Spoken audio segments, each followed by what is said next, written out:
A former WWE champion looks set to retire. We have the latest on the drama between CM Punk and Hangman Page. Following this weekend's episode of AEW Collision, CM Punk would make headlines once again, this when he made reference to the Elite's Hangman Page during a post-show promo in front of the North Carolina crowd. Punk would spot two Pro Page signs, which led to him joking about an earlier visit to the supermarket, claiming to have figured out why he's known as Hangman, before calling him a peg warmer, a term for a toy that has low demand and is therefore left hanging on the shelves. Both men have since reacted to the moment on their Instagram stories, first with CM Punk posting the Guns N' Roses song It's So Easy attached. This whilst Hangman has posted a story of his own, supposedly sent from Greensboro, North Carolina, the home of Saturday's episode of Collision, this with the song My Kink Is Karma by Chappelle Roan playing in the background. We also have a couple of backstage updates regarding the remarks, firstly from Dave Meltzer of the Wrestling Observer, who has revealed what he was told regarding the CM Punk Hangman Page situation. According to Dave, Page was actually originally scheduled to be at the building this weekend, before plans were later changed, and he would write,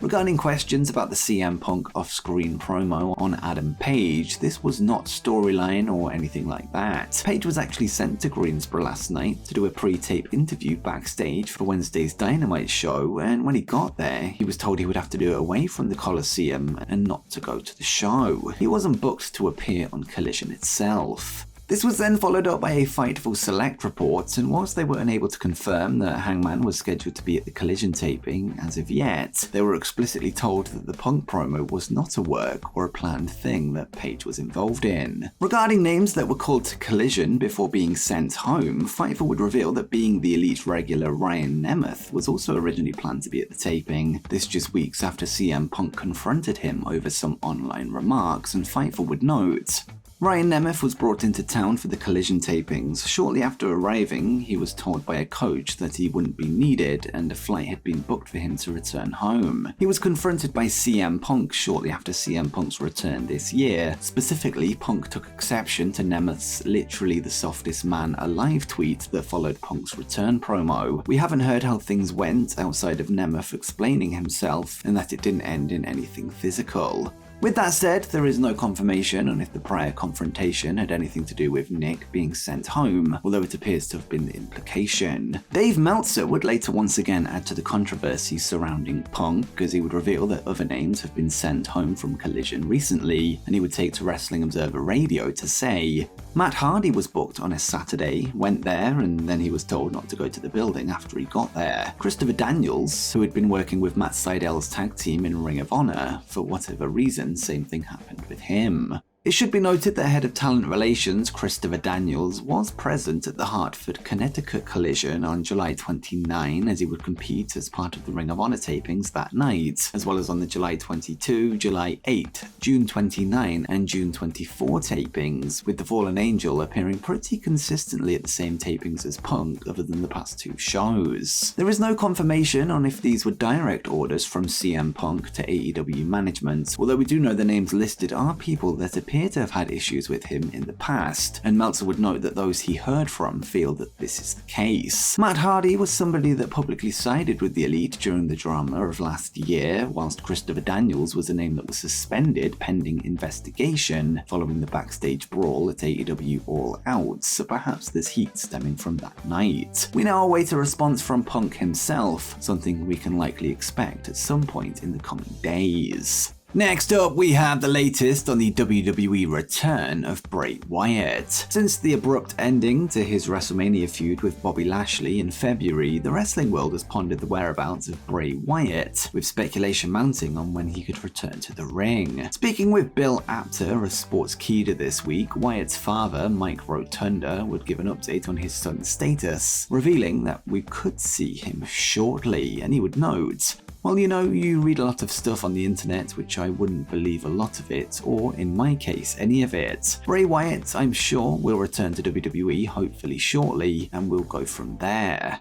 A recent report would emerge from Fightful Select that revealed Bray has been dealing with a career and life-threatening illness, although he's reportedly getting closer to being cleared to return. Next up, two former world champions have officially joined WWE's Backstage team. This past Friday night, WWE would host the latest episode of SmackDown, where there were some interesting names present working under new roles of producer. According to a fresh report from Fightful Select, former TNA World Champions Bobby Roode and Nick Aldis would both help produce matches for the show. Aldis is said to have shadowed fellow TNA alumni P.T. Williams on the Karrion Kross vs. AJ Styles match, whilst Roode would work alongside Jamie Noble to produce some backstage segments, as well as the United States title match between Rey Mysterio and Austin Theory. Nick Aldis has been a free agent since his recent Impact Wrestling departure following a brief return to the company, with him seemingly putting his days in the ring behind him, at least for now. As for Bobby Roode, he hasn't wrestled since June 2022, with him undergoing neck fusion surgery, with his wrestling future still in doubt.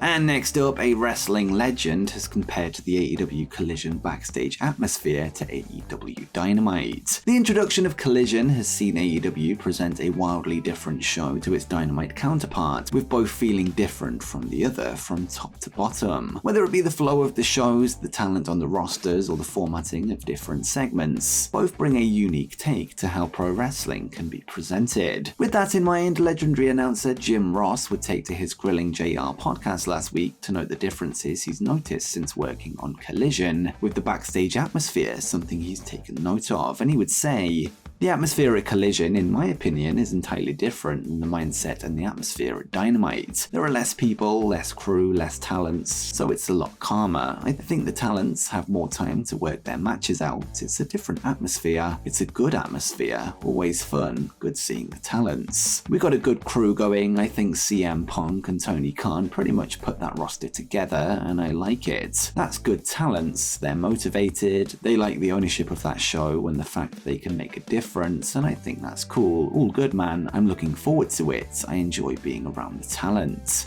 It seems that despite recent reports that things may not be smooth sailing when it comes to getting certain talents into the building for the show, the backstage vibe amongst the usual faces appears to be positive as it stands. And next, an AEW regular has collapsed. This past Saturday night, Lucha Libre AAA Worldwide would host Night 3 of Triplemania 31 from Mexico City, a card that saw AAA Mega Champion El Hijo del Vikingo successfully defend his title against Mike Bailey, Dagger, and Jack Cartwheel in the semi-main event. Worrying footage would later emerge after the show that saw Vikingo being loaded onto a stretcher by medical staff, with fans left wondering if this was part of an angle or a legitimate health issue. Well, according to PW Insider, it was in fact real, although the incident won't affect his schedule going forward, and they would write, "We've been asked if Vikingo passing out and stretcher job was some sort of cell job or work. That is possible, obviously, but no one we've spoken to has stated that it was. Vikingo was legitimately not feeling well going into the match last night. We are told that today Vikingo is fine and will not be missing any upcoming dates."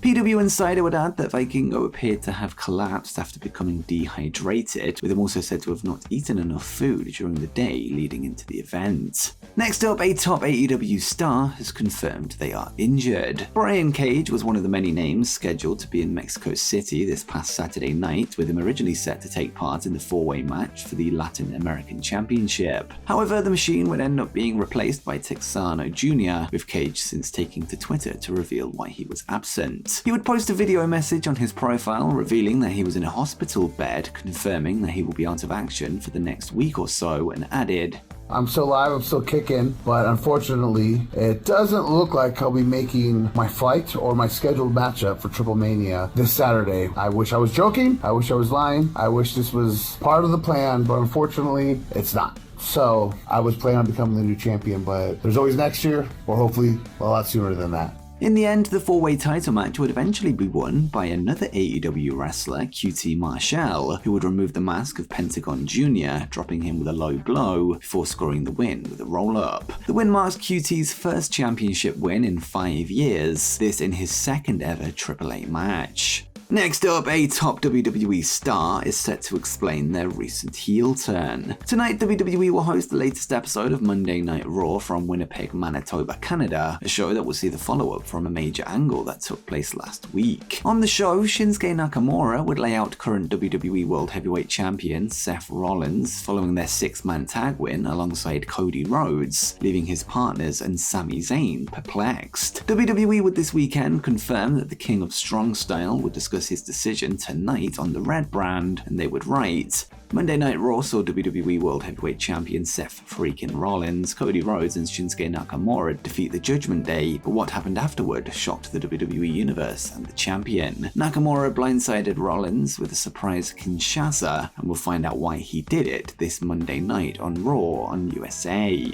Last week's angle appears to be setting up a World Heavyweight title match between Nakamura and Rollins, perhaps at the upcoming Payback Premium Live event on September 2nd. And next up, we have an update on the status of Roman Reigns. Following the main event clash between Roman Reigns and Jey Uso at SummerSlam, reports emerged that revealed the Tribal Chief had suffered from an injury early on in the match. And in an update to the situation coming from Fightful Select, the potential implications for his upcoming schedule have been revealed. The report would note that the knock isn't a back injury as speculated, and that as of now, Reigns isn't expected to miss any scheduled dates due to his injury, although it's said that this could change. With that said, it's currently unclear what the nature of the injury is, although for now it seems to have not hampered any potential plans going forward, especially with the focus seemingly shifting towards a feud between Jimmy and Jey Uso. Next up, a former WWE champion has teased a big return. Current WWE Women's World Champion Rhea Ripley has been the most dominant force in WWE over recent months, with her size and power giving her a huge advantage over the majority of the women's division. Another name that shares similar attributes is former WWE Raw Women's Champion Nia Jax, who seemingly has her eye on taking down the current champion. Speaking with Sportskeeda's Wrestle Binge, Jax would discuss the Judgment Day's eradicator, revealing that she could be out for revenge, and she would say, she might need to be knocked down a couple pegs. I think she's incredible. She's so talented. I mean, I saw her when she first came up on the main roster. I even saw her in NXT. She's got such a long list of talents she can do. I really enjoy watching her, especially standing up to the guys. I've had a match with Rhea once before and she busted my eye open, so maybe I have to get a little payback. I don't know. I think we'd have a good dogfight in there. The interview follows a recent report from PW Insider that noted a Nia Jax return has been discussed within WWE, with her also revealing that she has once again started training inside the ring. And next, a former AEW World Champion has made a huge debut. Pro Wrestling Guerrilla would hold the PWG 20 Mystery Vortex event last night, a show themed around the fact that any matches and wrestler appearances are kept a mystery ahead of time. The event would see several familiar faces from the wrestling world, one of which including a former AEW World Champion, as Jon Moxley was one of the mystery participants on the night, with him successfully defeating Titus Alexander on his PWG debut. He wasn't the only popular AEW star present, however, as Konosuke Takeshita would also show up, picking up a win over Ray Horace in the opening match, with Roderick Strong, Michael Oku, Evil Uno, Maki Ito, Aramis, Peter Avalon, Masha Slamovich, Tatigo, Ray Phoenix, and Black Taurus making up the card, as well as the main event that saw PWG World Champion Daniel Garcia secure a sudden death win over Mike Bailey in a 60-minute Iron Man match. And next, a former WWE champion looks set to retire. This Friday night on SmackDown, WWE Hall of Famer Edge will find himself going one-on-one with Sheamus in singles action, with the belt being made official on last week's episode of the show. Taking to Wrestling Observer Radio last night, Dave Meltzer would reveal that the match looks to be Edge's last inside the squared circle, with him revealing what the Rated R Superstars trainer has said, and he would say,